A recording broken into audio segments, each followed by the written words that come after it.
कार्यक्रम में स्वागत है आपका। और ये नवंबर की सीरीज अक्टूबर के एक स्ट्रॉन्ग पुल बैक के बाद सर बहुत अब तक स्ट्रॉन्ग रही है। मात्र 3 सेशन में अगर आप देखें हमने बहुत कुछ पाया, लेकिन की हाइलाइट्स रही इस सीरीज की अब तक इन 3 सेशन में स्ट्रॉन्ग F2 पार्टिसिपेशन, बहुत स्ट्रॉन्ग कैश कमिटमेंट्स उनके इंडेक्स में अगर आप देखें उनकी पोजीशंस काफ़ी स्ट्रॉन्ग है सर। ये ग्लोबली अगर आप देखें या फिर डोमेस्टिक मार्केट में जो जिस प्रकार से सेंट्रल बैंक्स के जो मीट्स शेड्यूल्ड हैं उनके आउटकम से पहले इस इंस्टीट्यूशनल अप्रोच और बाजार की इस तेजी पे आपका टेक क्या है? क्या बाजार इस इवेंट को भांप चुका है कुछ हद तक? आपका व्यू। नमस्ते and thank you so much. मुझे लगता है कि शायद काफी सारा जो सेंट्रल बैंक के जो एक्शंस है और जो एक्सपेक्टेड एक्शंस है वो काफी हद तक मार्केट में प्राइसिंग कर चुके हैं, लेकिन विदाउट एनी डाउट अभी भी किसी को कोई डाउट नहीं है कि अगर इन्फ्लेशन नीचे भी आता है पहले तो इंटरनेशनली और फिर इंडिया में, तो it will be a slow process, it will not be a very quick process. तो इसको ध्यान में रखते हुए ऐसा लग रहा है कि शायद इंटरेस्ट रेट जो हाई रहने वाला है और उसके साथ ही साथ जो क्वांटिटेटिव टाइटनिंग हो रहा है, तो ये दोनों को हम साथ में देखें तो इक्विटी में पैसा जरूर कम हो जाएगा ऑन अ मैक्रो बेसिस। और अगर हम वैसे भी देखें कि इक्विटी से भी बॉन्ड में पैसा जा रहा है, ये एक बात हो रहा है। और इंडिया में जो हमने देखा अभी के पिछले 5-6 ट्रेडिंग सेशंस में कि एफआईआईज हैव कम बैक, और खास करके कल अगर हम देखें तो काफी अच्छा बड़ा बाइंग था। लेकिन इसको ये माना जाए कि शायद FIIs have now become a secular buyer, may not be, मुझे लगता है अभी भी जरा वेट करेंगे, because currency is something which is still very very dicey and still I think the last ball has not been seen. हमको ये नहीं भूलना चाहिए कि we have used almost $110 billion to defend our rupee against the dollar, तो ये काफी बड़ा है। और इसके बाद भी हम देख रहे हैं कि 82 का एक स्टेज बना के रखा हुआ है रुपी ने। तो ये दोनों को ध्यान में रखते हुए लग रहा है कि शायद एफआईआई आएंगे, ग्रेजुअली आएंगे। मुझे ये नहीं लगता है कि शायद वो जोर से बाय करेंगे। रिस्क लिमिटेड लग रहा है, लेकिन ऐसे लग रहा है कि शायद साइडवेज या यहां से कंसोलिडेशन होगा। And one should not be too much in a hurry to rush into the market and buy. अगर हम खास करके देखें कि ब्रॉडर मार्केट से अभी भी पेन बहुत है और limited stocks in the Nifty are doing exceptionally well. Okay, तो मेरे पहले प्रश्न के एवज में जो मेरे को उत्तर मिला कि अभी भी अगर आप देखें इसको कहना बहुत मुश्किल है कि एफआईआईज की ये 2 दिन की बाइंग एक ट्रेंड में एस्टेब्लिश हो गई है। No, not exactly. अच्छा दिलीप सर, इससे पहले कि मैं आपसे सेक्टोरियल आधार पे और स्टॉक स्पेसिफिक प्रश्न पूछूं, आपने एक और चीज़ देखी पिछले 1 महीने में, और वो था इस अर्निंग सीजन को पास ऑन होते हुए आपने आईटी को देखा, बैंक्स को देखा, स्ट्रॉन्ग क्रेडिट ऑप्टिक्स को देखा, केमिकल बास्केट को देखा।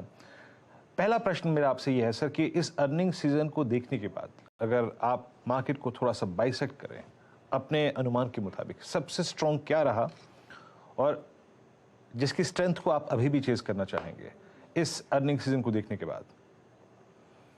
एक तो मैं जरूर फाइनेंशियल सेक्टर में मैं ध्यान दूंगा। मुझे लगता है बैंकिंग सेक्टर एक ऐसा है जहां पर क्रेडिट ग्रोथ काफी ठीक था, NII growth was also very good, NIMs were also reasonably good।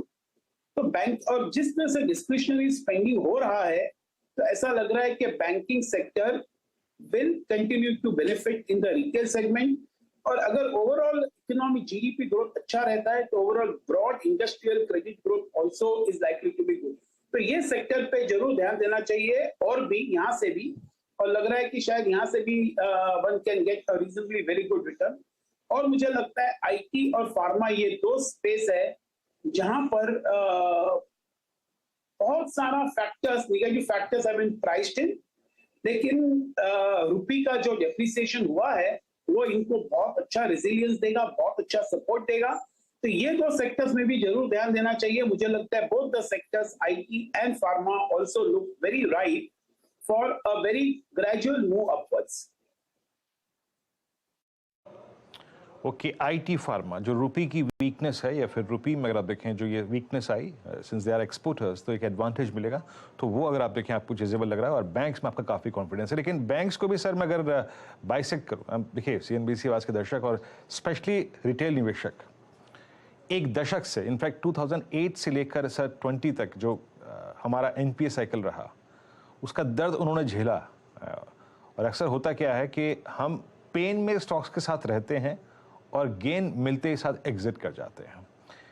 इस बार जिस प्रकार के नंबर्स रहे पीएसयू बैंक्स के, just putting instance of Canara bank, आपको क्या लगता है कि बतौर इन्वेस्टर, मान लीजिए आप एक लॉस ट्रेजेक्ट्री से प्रॉफिट ट्रेजेक्ट्री में है, तो क्या अब एग्जिट करना चाहिए या फिर अब कमिटेड रहें? अभी तो इनका सुनहरा दौर शुरू हुआ है। अब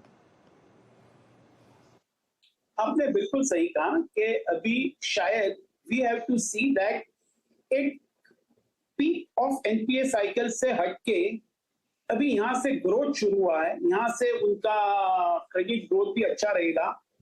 और ये भी हम मान के चलते हैं कि उन्होंने पास्ट लेसन्स को बहुत अच्छी तरह से सीखा है, and they will manage there affairs much more better, because इसमें कोई दो राह नहीं है कि पीएसयू बैंक्स में जितने टैलेंट्स है वो सब उसको कोई मैच नहीं कर सकता, उनके एक्सपीरियंस को कोई मैच नहीं कर सकता। ये एक ही बात है कि अगर हम लॉन्ग टर्म देखें बैंक्स का, पीएसयू बैंक्स का, तो अभी भी और 1-2 साल या 2-3 साल और लगेगा जहां पर इनको, अगर इनका बड़ा री रेटिंग होना है तो लोग उसको स्टिल ऑब्जर्व करेंगे। लेकिन ये जरूर है कि one should hold on to the PSU banks, at least the front line, SBI, PNB, BOB. I think some of these will continue to do very well, और नॉर्दर्न ट्रैजेक्टरी में इनके स्टॉक प्राइस रहेंगे ब्रॉडर चैनल बीइंग अपवर्ड्स। तो ऐसा लग रहा है कि शायद ये अभी भी होल्ड ऑन करना चाहिए। होल्ड ऑन करना चाहिए, याद रखिएगा। अभी भी अगर आप देखें कमिटेड रहिए, अभी तो अगर आप देखें राइट टाइम है इनके साथ स्टे करने के लिए। अच्छा सर, CY20 से, I mean during Covid, post Covid, now in entire normalisation process, अभी आपने आईटी की बात करी, फार्मा की बात करी, बैंक की हम बात कर चुके हैं। एक स्पेस जो कि पोस्ट कोविड सडनली अगर आप देखें सिंक होने लग गया था CY20 में, 21 में मिड तक पैसा बनाने के बाद, वो था डायग्नोस्टिक स्पेस। और पिछले 20 दिन से हम देख रहे हैं डायग्नोस्टिक स्पेस में बाइंग फिर है। I mean doctor Lal path lab, metropolis. Sir ये बीच पे जो आज से लगभग 2-3 महीने पहले एक दौर चला था लो प्राइसिंग का, क्या वो मॉडल सस्टेन कर पाएगा या नहीं कर पाएगा? और ऐसे में अब जो प्राइस डैमेज हुआ है बीते 7-8 महीने में इन दोनों स्टॉक्स में, क्या इसको चेस करना चाहिए? क्या just putting instance of metropolis, high लगाया 3600 का, इस दौर का लो था 1350। क्या ये प्राइस अट्रैक्ट कर रहे हैं सर आपको? देखिए, पहले तो इस सेक्टर के बारे में मैं ये कहूंगा कि जो कोविड में इनका जो पीक परफॉर्मेंस था और जो पीक इंटरेस्ट था लोग इन्वेस्टर्स को, वो तो जाहिर है कि इसके बाद वो बहुत कम हो गया है। ये बात जरूर कहना चाहिए कि none of the stocks look reasonably cheap, they continue to look very expensive। तो मुझे लगता है कि इस लेवल से अगर मैं देखूं इस सेक्टर में, I will not be in a hurry to buy some of these companies। I will wait because competitive intensity और बढ़ने वाली है, इसमें कोई डाउट नहीं है। और कैसे सब इसको नेविगेट करते हैं वो जरा उसको देखना चाहिए। I will not be in a hurry to buy। I will still prefer to wait and watch because I think there are other sectors which appear reasonable on the valuation level। और ये sector में मैं इतना comfortable नहीं हूं अभी भी valuation को लेकर। ओके, वैल्यूएशन से अगर आप देखें इतने कंफर्टेबल आप इस स्पेस में नहीं है, तो अभी फॉर द टाइमिंग इसको अगर आप देखें हल्का सा दरकिनार करके बात करते हैं। अच्छा दिलीप सर, ऑटो कोविड के काल में अगर आप देखें जितना पेन दिखे गया उतना ही अच्छा गेन दिखे गया, लेकिन बाजार बहुत सिलेक्टिव रहा। देखिए अब जिसके लॉन्चेस बहुत स्ट्रांग रहे, जिनके अगर आप देखें प्री लॉन्चेस बुकिंग काफ़ी स्ट्रांग रही, बाजार ने उनको तो काफ़ी रिस्पेक्ट दिया। टू व्हीलर स्पेस में आप टीवीएस को देखिए, M&M को देखिए, मारुति पिछले 3 महीने में हरकत में आया है। ये मारुति के इस बार के नंबर्स, इनके बहुत समय बाद लॉन्चेस पे बहुत strong response, specially grand Vitara. इस बार मारुति आपको कुछ बदला लग रहा है सर? क्या इस बार ऑटो में क्या चीज करना चाहेंगे आप? अगर मैं तीनों को बाइसेक्ट करके पूछूं, I mean commercial vehicle segment, passenger vehicle segment, two wheeler जहां पे लीडरशिप टीवीएस के हाथ में है, आप क्या चीज करेंगे? अभी भी four wheelers passenger car segment में ध्यान देना चाहिए और ऐसा लग रहा है कि Maruti still looks pretty attractive, और जैसे कि आपने बहुत सही कहा कि with new launches I think and specially with a focus on SUVs, और जैसे कि ये भी समझ में आ रहा है after reading the outlook of the management in this particular sector that small car से लोग अभी जरा हटके जरा मीडियम साइज कार और बड़े कार में जाने की कोशिश कर रहे हैं, तो यहाँ पर भी वैल्यू एडिशन काफी अच्छा रहेगा। Hopefully the problem of chips and the logistics का जो प्रॉब्लम है in terms of the availability of parts, वो इतना बॉर्डर नहीं करेगा। तो with in this space I think Maruti still looks good, और मैं ये भी कहूंगा Mahindra and Mahindra also looks pretty good because वो भी उसका भी काफी एसयू में काफी हद तक उसने अपना प्रेजेंस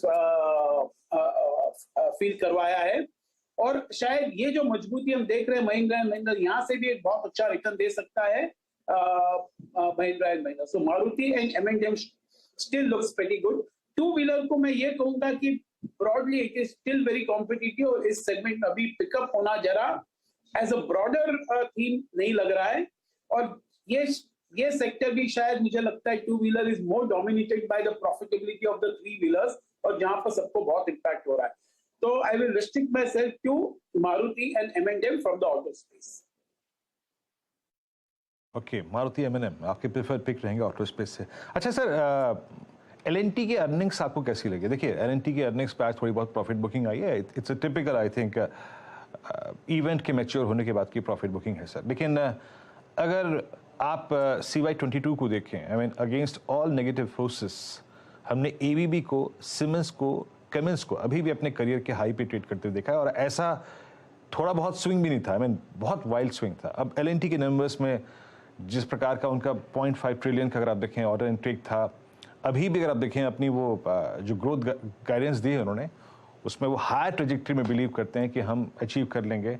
L&T के नंबर कैसे लगे सर, और L&T के नंबर्स को देखते हुए आपको लगता है कि ये स्पेस अभी भी चेस करने लायक है? एक तो on a macro basis L&T जरूर अपने पोर्टफोलियो में होना चाहिए, उसमें कोई डाउट नहीं है, क्योंकि यही एक स्टॉक है जो आपको एक रीजनेबल वैल्यूएशन में मिल रहा है as compare to ABB, Siemens, आप किसी के साथ भी कंपेयर कर लो।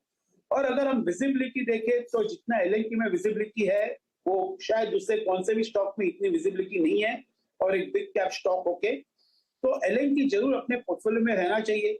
ये बात मैं जरूर कहूंगा कि उनका एग्जीक्यूशन अब तक बहुत जिस तरह से ऑर्डर इनफ्लोस थे, उनका एग्जीक्यूशन ऑफ ऑर्डर्स जरा धीरे चल रहा था, इट वाज लैगिंग बिहाइंड, और शायद यहां से लग रहा है कि थोड़ा बहुत पिकअप हुआ है जो इस क्वार्टर के रिजल्ट से लग रहा है। और नॉन कोर एसेट्स को जो डाइवेस्ट कर रहे हैं, ये भी एक बहुत इंपॉर्टेंट थिंग इवेंट है for Larsen and Toubro, because वो अपना फ्री कैश रिलीज करेंगे और जिसकी वजह से उनका ROE और ROC दोनों बहुत अच्छा इंप्रूव हो जाएगा, इसमें भी कोई दो राह नहीं है। लेकिन main business of infrastructure and engineering, उसमें अभी भी रियल परफॉर्मेंस आना अभी बाकी है। ये उम्मीद जरूर है कि आ जाएगा, मे बी आफ्टर 6 months और आफ्टर अनदर 8 to 12 months। तो L&T जरूर एक पेशेंस टेस्ट करेगा, लेकिन जरूर आप होल्ड ऑन करना चाहिए, because on a longer term basis this stock can give a reasonably very good return. चलिए दिलीप साहब, बहुत बहुत शुक्रिया आप इस कार्यक्रम में शामिल हुए, और आई मीन सेंट्रल बैंक्स के एक्शन को लेकर, उसके आउटकम को लेकर, अर्निंग्स को लेकर हर पहलू पे अपनी राय रखी आपने। बहुत बहुत शुक्रिया सर आपका इस कार्यक्रम में शामिल होने के लिए। श्रीकांत जी आपका भी बहुत बहुत शुक्रिया, आपका भी बहुत बहुत शुक्रिया, और सचिन जी आपका भी बहुत बहुत शुक्रिया इस कार्यक्रम में शामिल होने के लिए। इंडिसेस अभी भी हाई की ट्रैजेक्टरी में, निफ्टी करीब 141 अंकों पर इस दौरान